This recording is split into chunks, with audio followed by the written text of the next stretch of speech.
हरे कृष्णा। राधे राधे। जय श्री श्याम। श्री आज मैं आपको श्री कृष्ण और गौरैया के एक विश्वास की कहानी सुनाती हूँ। कुरुक्षेत्र के युद्ध क्षेत्र को विशाल सेनाओं के आने की सुविधा के लिए तैयार किया जा रहा था। उन्होंने हाथियों का इस्तेमाल पेड़ों को उखाड़ने और ज़मीन साफ करने के लिए किया। ऐसे ही एक पेड़ पर एक गौरैया अपने 4 बच्चों के साथ रहती थी। जब उस पेड़ को उखाड़ा जा रहा था तो उसका घोंसला जमीन पर गिर गया था, लेकिन चमत्कारी रूप से उसकी संतानें अनहोनी से बच गईं। लेकिन वो अभी बहुत छोटे होने के कारण उड़ने में असमर्थ थे। कमज़ोर और भयभीत गौरैया मदद के लिए इधर उधर देखती रही। तभी उसने कृष्ण को अर्जुन के साथ वहां आते देखा। वे युद्ध के मैदान की जांच करने आ रहे थे। युद्ध की शुरुआत से पहले उसने कृष्ण के रथ पर पहुंचने के लिए अपने छोटे पंख फड़फड़ाए और किसी प्रकार श्री कृष्ण के पास पहुंच गई और कृष्ण से बोली, हे कृष्ण, कृपया मेरे बच्चों को बचाएं, क्योंकि लड़ाई शुरू होने पर कल उन्हें कुचल दिया जाएगा। सब कुछ जानने वाले भगवान बोले, मैं तुम्हारी बात सुन रहा हूँ, लेकिन मैं प्रकृति के कानून में हस्तक्षेप नहीं करूँगा। गौरैया ने कहा, हे भगवान, मैं जानती हूँ कि आप मेरे उद्धारकर्ता हैं। मैं अपने बच्चों के भाग्य को आपके हाथों में सौंपती हूँ। अब यह आपके ऊपर है कि आप उन्हें मारते हैं या बचाते हैं। काल चक्र पर किसी का बस नहीं है।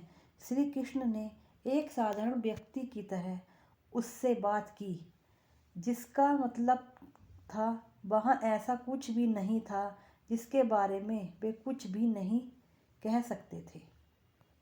गौरैया ने विश्वास और श्रद्धा के साथ कहा, प्रभु, आप कैसे और क्या करते हैं वो मैं नहीं जान सकती। आप स्वयं काल के नियंत्रण करने वाले हैं, यह मुझे पता है। मैं सारी स्थिति एवं स्वयं को परिवार सहित आपको सौंपती हूँ। गौरैया और श्री कृष्ण की बातें अर्जुन सुन रहे थे। अर्जुन गौरैया को दूर भगाने की कोशिश कर रहे थे। गौरैया ने अपने पंखों को कुछ मिनटों के लिए फुलाया और फिर अपने घोंसले में वापस चली गई। 2-3 दिन बाद शंख के उद्घोष से युद्ध शुरू होने की घोषणा की गई। कृष्ण ने अर्जुन से कहा कि अपने धनुष और बाण मुझे दो। अर्जुन चौंका, क्योंकि कृष्ण ने युद्ध के कोई भी हथियार नहीं उठाने की शपथ ली थी। इसके अतिरिक्त अर्जुन का मानना था कि वह ही सबसे अच्छा धनुर्धर है। मुझे आज्ञा दे भगवान, अर्जुन ने विश्वास के साथ कहा, मेरे तीरों के लिए कुछ भी अवैध नहीं है। चुपचाप अर्जुन से धनुष लेकर कृष्ण ने एक हाथी को निशाना बनाया, लेकिन हाथी को मार के नीचे गिराने की बजाय तीर हाथी के गले की घंटी में जा टकराया और एक चिंगारी सी उड़ गई। अर्जुन यह देखकर अपनी हंसी नहीं रोक पाए कि कृष्ण एक आसान सा निशाना चूक गए। क्या मैं प्रयास करूं? उसने स्वयं को प्रस्तुत किया। उसकी प्रतिक्रिया को नज़रअंदाज करते हुए कृष्ण ने उन्हें धनुष वापस दिया और कहा कि कोई और कार्रवाई आवश्यक नहीं है। लेकिन केशव, आपने हाथी को क्यों तीर मारा? अर्जुन ने पूछा। क्योंकि इस हाथी ने उस गौरैया के आश्रय उसके घोंसले को, जो एक ही पेड़ पर था, उसको गिरा दिया था। कौन सी गौरैया? अर्जुन ने पूछा। इसके अतिरिक्त हाथी को अभी स्वस्थ और जीवित है, केवल घंटी ही टूट कर गिरी है। अर्जुन के सवालों को खारिज करते हुए कृष्ण उसे शंख बजाने का निर्देश देने लगे। युद्ध शुरू हुआ। अगले 18 दिन में कई जानें चली गईं। अंत में पांडवों की जीत हुई। एक बार फिर कृष्ण अर्जुन को अपने साथ युद्ध क्षेत्र में भ्रमण के लिए ले गए। कई सब उसी अभी भी वहाँ पड़े हुए थे और अंतिम संस्कार का इंतजार कर रहे थे। जंग का मैदान गंभीर अंगों और सिर बेजान सीढ़ियों और हाथियों से अटा पड़ा था। कृष्ण एक निश्चित स्थान पर रुके और एक घंटी जो हाथी पर बांधी जाती है उसे देखकर विचार करने लगे। अर्जुन, उन्होंने कहा, क्या आप मेरे लिए यह घंटी उठाएंगे और इसे एक तरफ रख देंगे?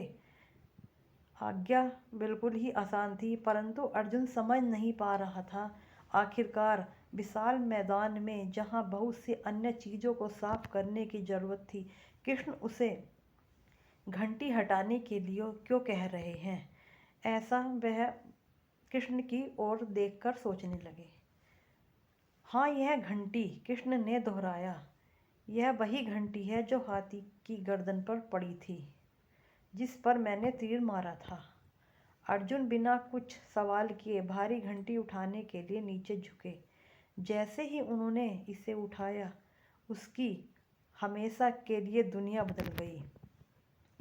उसके नीचे से 4 युवा पक्षी और उसके बाद एक गोरैया उस घंटी के नीचे से निकले।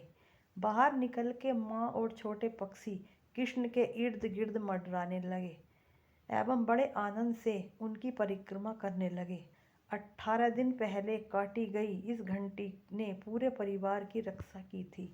मुझे क्षमा, अब अर्जुन ने कहा, मुझे क्षमा करें कृष्ण, आपको मानव शरीर में देखकर और सामान्य मनुष्यों की तरह व्यवहार करते हुए मैं भूल गया था कि आप वास्तव में कौन हो।